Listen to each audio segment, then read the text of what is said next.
ৰাজ্যৰ শিক্ষা খণ্ডত আজিৰ দিনটো এটা গুৰুত্বপূৰ্ণ দিন হিচাপে বিবেচিত হ'ব, যিহেতু উত্তৰ পূৰ্বাঞ্চলৰ প্ৰথমখন মহিলা বিশ্ববিদ্যালয় আজি এটা স্থায়ী ঠিকনা লাভ কৰিছে।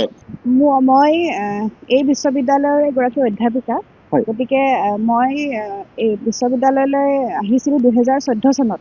ইয়াত জইন কৰিছিলোঁ। গতিকে সেই হিচাপে আমাৰ কিমান আনন্দ লাগিছে আমি প্ৰকাশ কৰিব নোৱাৰোঁ, কাৰণ 2014 চনৰ পৰা এতিয়া দীঘলীয়া পৰিক্ৰমা। 2026 চনত আমাৰ সন্মানীয় আমাৰ মুখ্যমন্ত্ৰী মহোদয় তেখেতে যি পদক্ষেপ ল'লে আৰু যি ধৰণে এই অনুষ্ঠানটোক আগবঢ়াই নিলে আৰু এই অৱস্থা পালে, তাৰ কাৰণে আমি যথেষ্ট সুখী।